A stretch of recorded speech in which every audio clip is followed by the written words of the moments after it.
La première conversation en 5 ans entre Vladimir Poutine et Volodymyr Zelensky. Des garanties de sécurité des États-Unis d'Amérique pour 50 ans. Mais la question du Donbass reste totalement non résolue, ainsi que le cessez-le-feu pendant la tenue du référendum en Ukraine. Voilà comment on peut brièvement décrire les derniers résultats des négociations entre Zelensky et Trump.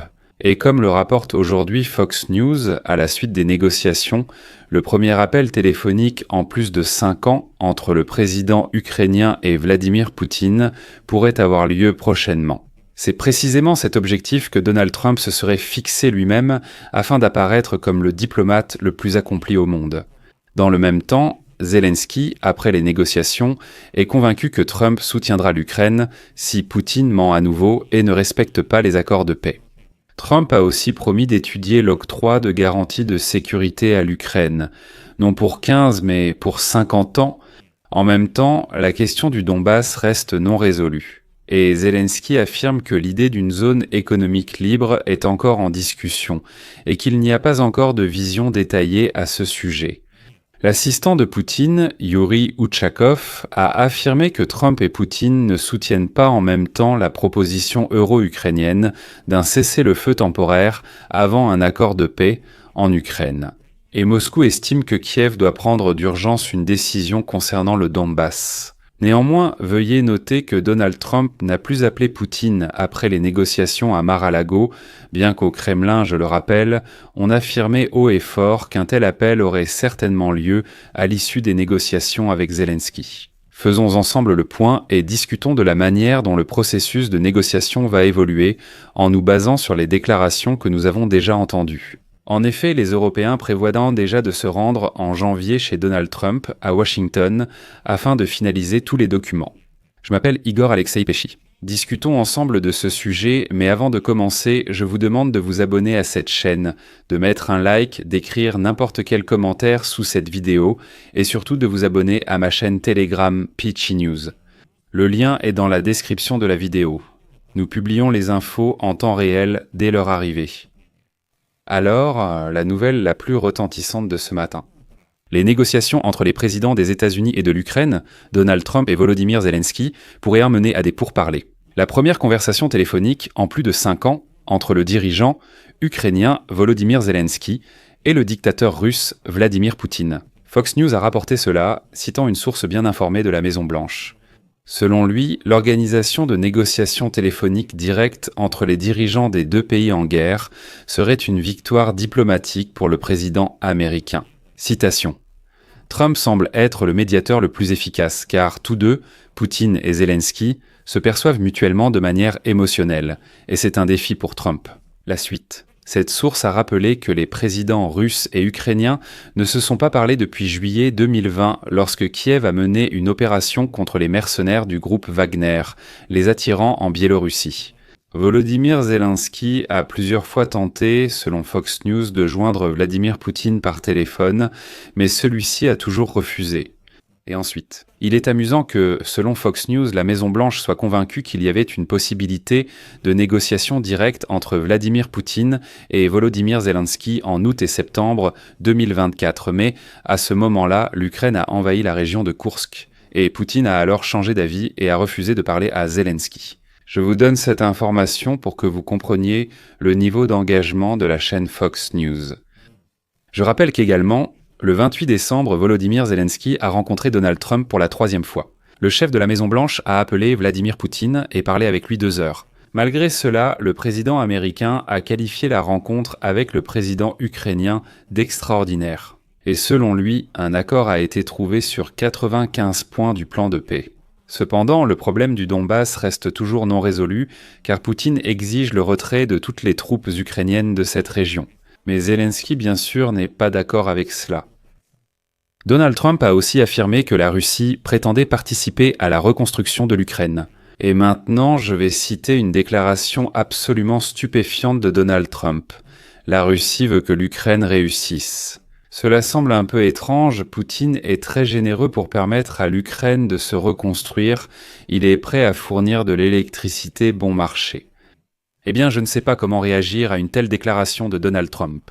Eh bien, c'est tout simplement absurde, c'est-à-dire que Poutine attaque l'Ukraine pour que l'Ukraine réussisse. Eh bien, je ne sais pas, c'est complètement absurde. De plus, Trump a souligné qu'il comprend la position de Poutine, qui ne souhaite pas de cesser le feu pendant la tenue du référendum en Ukraine, je cite. Il pense ainsi.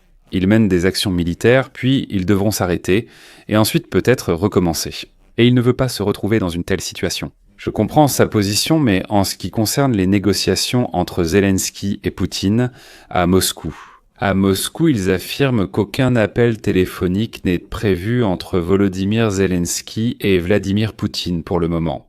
Mais le porte-parole du Kremlin, Dmitri Peskov, a ajouté qu'une conversation téléphonique entre Poutine et Trump aura tout de même lieu dans un avenir proche. Je rappelle cependant qu'hier, au Kremlin, pendant les négociations entre Trump et Zelensky, il criait à tue-tête que Trump appellerait immédiatement Poutine dès qu'il aurait terminé sa conversation avec Zelensky. Mais il semble qu'il n'y ait tout simplement pas de sujet de conversation.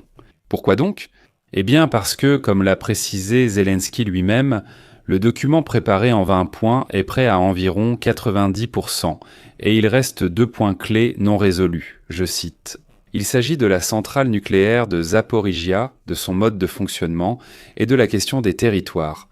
Ce sont les 2 questions qui restent dans le document en 20 points. Zelensky a souligné que l'absence d'accord sur ces points empêche la finalisation du document. Dans le même temps, le président a souligné que la question des garanties de sécurité a déjà été entièrement convenue. Et ici, une information très intéressante et curieuse est apparue. Comme on l'a appris hier, Zelensky a proposé à Donald Trump d'envisager d'accorder à l'Ukraine des garanties de sécurité à long terme pour une durée de 30 à 50 ans et non pour 15 ans. Selon le président ukrainien, Trump a promis d'y réfléchir. Il a également souligné que l'Ukraine obtiendra certainement des garanties de sécurité des États-Unis pour une durée de 15 ans. Autrement dit, cela n'est plus sujet à discussion. 15 ans, c'est constant. Mais maintenant, il y a la question de savoir si Trump pourrait prolonger cette durée à 30, 40 ou 50 ans. De plus, l'Ukraine fait valoir que si Trump s'entend si bien avec Vladimir Poutine, comme Trump aime s'en vanter, si Trump est si sûr que Poutine ne ment pas et veut vraiment arrêter la guerre et ne plus attaquer l'Ukraine. Alors pourquoi ne pas donner à l'Ukraine des garanties pour 50 ans, puisqu'elles ne seront de toute façon pas nécessaires ? C'est logique. Si Trump dit « je crois Poutine, il veut la paix », alors donnez des garanties, même pour 100 ans. Tu es bien sûr que Poutine ne déclenchera plus jamais de guerre. En ce qui concerne le Donbass, pour l'instant, il n'est pas question de créer une zone démilitarisée. On discute seulement d'une zone économique libre. Là-bas, excuse-moi, tout cela est incertain. Zelensky affirme qu'il y a déjà une compréhension claire sur l'organisation du suivi du cessez-le-feu, qui sera géré par les partenaires de l'Ukraine. En même temps, la question de savoir qui contrôlera précisément la zone dite démilitarisée libre dans le Donbass n'a pas encore été étudiée. Et il a dit que, pour l'instant, il ne s'agit que d'une zone économique libre. Néanmoins, il est important de noter qu'il n'existe pas encore de concept détaillé de zone économique libre dans le Donbass. Mais, comme le dit Zelensky, lorsqu'il y en aura un, il sera discuté avec la société. Bref, rien n'est encore décidé là-bas. Et c'est évident pourquoi.